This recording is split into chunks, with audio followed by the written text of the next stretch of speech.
two states were joined together. And now we have been succeeded. Each one on this way only. 10 years in union, 33 years without union.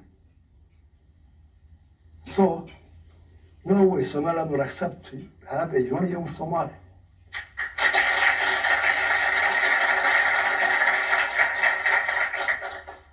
I thought you might say that. Then why are you asking me? I thought the people should hear what your answer would be, and you gave it very well indeed. You mentioned the African Union. Why do you think the AU has taken the position that it has on Somaliland? Especially, they've sent fact-finding missions themselves and have recognized the uniqueness of Somaliland's case. Why do you think there hasn't been any action at the African Union on Somaliland? Very simple. The problem of Africa as a whole is the problem of colonization.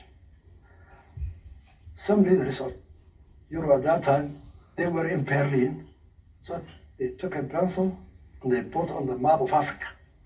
They never considered the ethnicity, the culture, the governments or the kingdoms who were there in Africa. So simply they divided that pencil. So they created a program which will take for a long time. A mother is here, her husband is the other side of the boundary, a husband is here, his wife is the other side of the boundary. And that program has the whole of Africa. So the African governments in 1963 in Cairo, they accepted, yes, we cannot solve this problem nowadays. So let the boundaries be as if they were from the colonization. So that's why Africa is still in a confusion. See Congo. Every other country. A lot of nations, different languages, different countries, different governments, kingdoms, slumber together by a pencil line.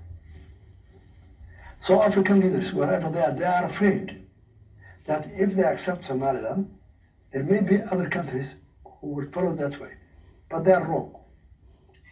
And their commission stated that Somaliland is not a country which is succeeding from another country. Somaliland is within that chapter of OAU. The boundaries should be the colonial boundaries. Somaliland is the colonial boundaries. They see that. But some of them are manipulating that. We are afraid of that because there is a crisis in every country. See, Kenya, maybe 8 nations, not allowed. Ethiopia, Nigeria, Congo, and so forth. But the Commission, 2005, the African Union sent to Somaliland, Hargeisa, they concluded their report. The recognition of Somaliland is seeking historically and politically is justifiable. That was the conclusion of the, so we need the support of the international community to fulfill that report, the African Union. That's why we came here, to tell the UN.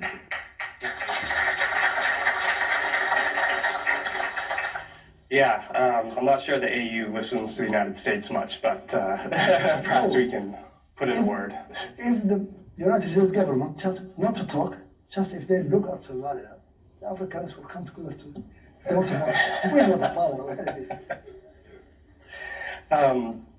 So obviously, Ukraine is on many people's minds. You referenced Ukraine and the awfulness of the Russian invasion. One argument that I've seen made is that the Russian invasion of Ukraine shows that Somaliland should remain part of Somalia because you don't want to violate borders. I personally disagree with that argument, and I assume you do as well. Can you explain to us why the Ukraine situation is different from the Somaliland situation? I think it's clear. Historically, the Ukraine was a part of the Soviet Union. Then, when the Soviet Union collapsed, well, maybe 33, 25 or 33 countries. They have got their independence, just like colonials from the African country. So Ukraine is an independent country since 1991 with its borders. But they have a cultural relations with the Soviet Union. Their language, culture, the heritage, they share it. And they are close neighbors. But they are an independent country. Why Russia is invading Ukraine, I don't know. You know me better. The Americans and Europeans are opposing that. The Russians are invading. That both I don't know. Let it be there. I will not go to that. But we are different from that. It's a clear. We are two different states. We have been recognized by 26 countries, including the United States of America. Then we voluntarily united. And now each one's going on its way, or its failure. So I think we are different, Ukraine and so on. But we share the anguish, the death, the refugee, the bombardment. We share all this. And we are well experienced. We're the first witness, most of us. So we feel it, and we are very sorry about it. And we know support it to bombard cities, women, children. That's not a war, that's a massacre. It's anti-humanitarian. So we don't accept that, and we will never support it. But politically we are different. But we share with the people of Ukraine the suffering. That we have experienced. And still we are suffering for 33 years. We share that agony together. But politically we are different. I hope you know it well.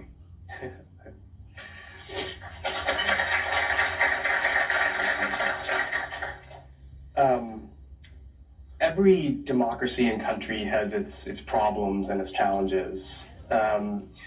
What would you identify as the most pressing challenge or problem that Somaliland has today with both its democracy, but also more generally? The challenge we have, the democracy is first. Somaliland has no industry. Our resources are very meager. So, a poor people to fulfill democracy is very difficult. No food, no shelter. Most of youth are employed. Over 70% of our people are unemployed. And for the last 30 years, we have made 8 elections. 3 presidential elections. Transfer of power of the president peacefully. Just imitating the rich countries like UK, United States, who established it 300, 400 years ago. Just we imitated them. But we have a difficulty. And no progress in our economy. No progress in our recognition. No progress of the countries who are persuading us that democracy is the only viable government that can bring progress to the people. And still, no touchable results from our elections. So you can guess the challenge. Why a guy, a boy or a girl, started to vote when she was 18, 3 consecutive presidential elections, 50 years. Now she's 33, he's 33, married with his children, unemployed, has no good school for his children, has no health care. Why does he support democracy? Just that. Just because the United Kingdom, the American, progressive people have tried it. Let's go that far. It's a challenge to us. They need to support those who share our values. So to understand and to get progress for the elections and democracy. So we have the challenge we have is the poverty. Number 1. Security. All our whole of Africa, most of the countries are unstable. There are terrorists. Shabab, ICS, in Mogadishu, in the northern regions of Somalia. So all our efforts, all our minor resource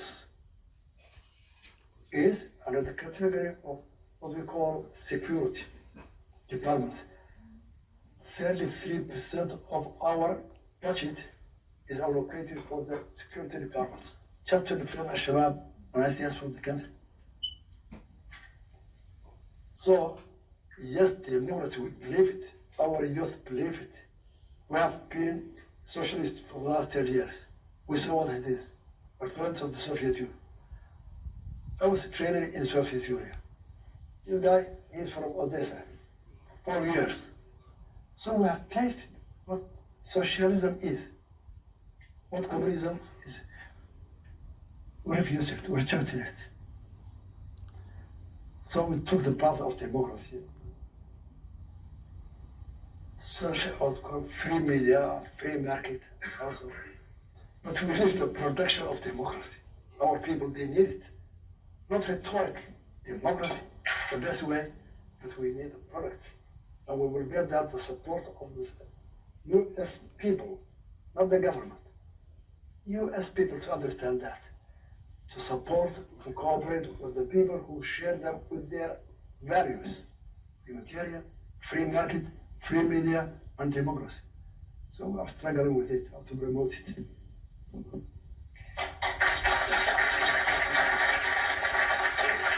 Well, you certainly know your audience, singing the praises of democracy and criticizing socialism. It is a factor. The final question, we're already running out of time here, unfortunately, but what are you most proud of? Somaliland has a lot to be proud of. We've already discussed a number of those things. If you had to choose one element of Somaliland's experience, what would you say, this makes me most proud? I am proud of the Somaliland people, how they are resilient. They are the only one, maybe in Africa or in East Africa, that their government have collapsed. And no one can imagine when the government collapses. All of a sudden, think you are in Washington, there's no police station, there is no bank, there is no electricity, there is no jail to put the criminals. How do you think that? We started from there. Even without water in our cities. Our people, they came back from the camps, refugee camps from Ethiopia. Thousands and thousands of them. And they came in their homes, destructed by air and bombardment with tanks. Their people, their sons, their own fathers are still there, buried dead in the house, not buried, 2 years. They started from there. First, to make peace, to build institutions for their security, to rebuild the station police, to fetch for water to people, to start schooling, education, under the tree. Here is one of our delegates who was there under the tree for his first 10 years. So he is with us.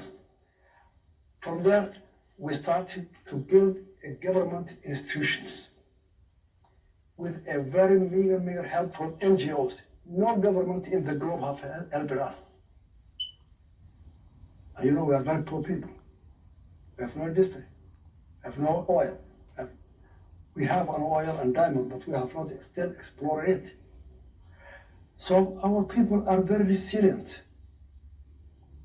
There are people who can survive with every situation, and they believe they can do it. They can do a government, and we made a government, the most democratic, the most peaceful in the whole of Africa. We built it for 33 years, and I'm very proud of our people. Men and women.